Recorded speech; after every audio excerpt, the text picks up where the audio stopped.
അന്നപൂർണാദേവി ക്ഷേത്രം സാധനാപദത്തിനൊപ്പം കാശി സന്ദർശിക്കുമ്പോൾ നമുക്ക് സന്ദർശിക്കാം കാശി അന്നപൂർണാദേവി ക്ഷേത്രം. കാശിയുടെ അധികാരിയായും അന്നദാതാവായും വിശ്വസിക്കപ്പെടുന്ന അന്നപൂർണാദേവി കാശി വിശ്വനാഥ ക്ഷേത്രത്തിന് തൊട്ടടുത്തായി തന്നെയാണ് സ്ഥിതി ചെയ്യുന്നത്. വാരാണസിയിലെ വിശ്വനാഥ് ഗല്ലിയിലാണ് ഈ ക്ഷേത്രം. പ്രസിദ്ധമായ കാശി വിശ്വനാഥ ക്ഷേത്രത്തിൽ നിന്നും ഏതാനും വാരകൾ മാത്രം അകലെയാണിത്. ദശാശ്വമേധ ഘട്ടിൽ നിന്നും ഗോധൗലിയ വഴി നടന്നും ക്ഷേത്രത്തിലേക്ക് നമുക്ക് എത്തിച്ചേരാം. ഇന്ന് നാം കാണുന്ന അന്നപൂർണാദേവി ക്ഷേത്രം 1729 മറാത്ത സാമ്രാജ്യത്തിലെ ഭരണാധികാരിയായിരുന്ന പേഷ്വാ ബാജിറാവു ഒന്നാമനാണ് നിർമ്മിച്ചത്. ഉത്തരേന്ത്യൻ നഗരവാസ്തുവിദ്യാ ശൈലിയിലാണ് ഇതിൻ്റെ നിർമ്മാണം. അന്നപൂർണാദേവി ക്ഷേത്രത്തിൻ്റെ ഐതിഹ്യം ഭക്തിയും ജീവിത സത്യവും നിറഞ്ഞതാണ്. ഒരിക്കൽ കൈലാസത്തിൽ വെച്ച് ശിവനും പാർവതിയും പ്രപഞ്ചത്തെക്കുറിച്ച് സംസാരിക്കുകയായിരുന്നു.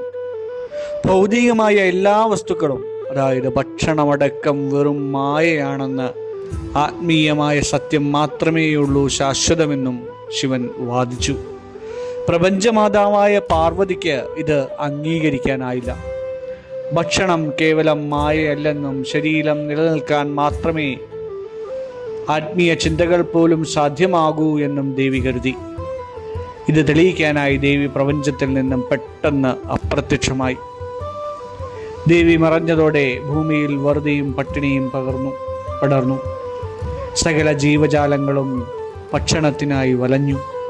ഈ ദുരവസ്ഥ കണ്ട് മനസ്സലിഞ്ഞ ദേവി കാശിയിൽ പ്രത്യക്ഷപ്പെട്ട് ഒരു അടുക്കള തുറന്നതായി പറയുന്നു.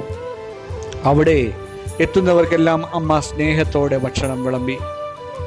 ലോകം മുഴുവൻ പട്ടിണിയായപ്പോൾ ഭഗവാൻ ശിവനും ഭക്ഷണത്തിൻ്റെ പ്രാധാന്യം മനസ്സിലാക്കി. പ്രപഞ്ചത്തിലെ വിശപ്പടക്കാൻ ദേവിക്ക് മാത്രമേ കഴിയൂ എന്ന് ബോധ്യപ്പെട്ട ശിവൻ ഒരു കൈയിൽ കപാലവുമായി, അതായത് ഭിക്ഷാപാത്രവുമായി കാശിയിൽ ദേവിയുടെ മുന്നിലെത്തി. ഭക്ഷണം മായയല്ല, പ്രപഞ്ചത്തിൻ്റെ നിലനിൽപ്പിന് അത് അത്യന്താപേക്ഷിതമാണ് എന്ന് സമ്മതിച്ചുകൊണ്ട് ശിവൻ പാർവതിയോട് ഭിക്ഷ സ്വീകരിച്ചു. അന്നപൂർണാദേവി തൻ്റെ സ്വർണ്ണക്കരണ്ടി കൊണ്ട് ഭഗവാന്റെ പാത്രത്തിൽ ഭക്ഷണം വിളമ്പിക്കൊടുത്തു. ഈ നിമിഷത്തിൻ്റെ ഓർമ്മയ്ക്കായാണ് ക്ഷേത്രത്തിൻ്റെ പ്രധാന വിഗ്രഹത്തിൽ ദേവി ഒരു കൈയിൽ ഭക്ഷണപാത്രവും മറുകൈയിൽ സ്വർണ്ണക്കരണ്ടിയുമായി നിൽക്കുന്നത്. കാശിയിൽ മരിക്കുന്നവർക്ക് വിശ്വനാഥൻ മോക്ഷം നൽകുമ്പോൾ അവിടെ ജീവിക്കുന്നവർക്ക് അന്നവും ഐശ്വര്യവും നൽകുന്നത് അന്നപൂർണാദേവിയാണെന്നാണ് വിശ്വാസം. അതുകൊണ്ട് കാശിക്ക് പോകുന്നവർ വിശ്വനാഥനെ തൊഴുതാൽ മാത്രം പോരാ, അന്നപൂർണയെയും തൊഴണമെന്നൊരു ചൊല്ലുണ്ട്. ക്ഷേത്രം രാവിലെ 4 മുതൽ രാത്രി 11 വരെ തുറന്നിരിക്കുന്നു. പ്രത്യേക ആരതികൾ, മംഗളാരതികളും ശയനാരതിയും നടക്കാറുണ്ട്.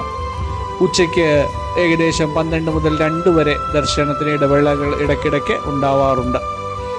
പ്രത്യേക വസ്ത്രധാരണ രീതി ഇവിടെ നിർബന്ധമാക്കിയിട്ടില്ലെങ്കിലും പരമ്പരാഗതമായിട്ട് മാന്യമായുള്ള വസ്ത്രങ്ങൾ ധരിക്കുവാൻ വേണ്ടി എല്ലാ ഭക്തരും ശ്രദ്ധിക്കേണ്ടതുണ്ട്.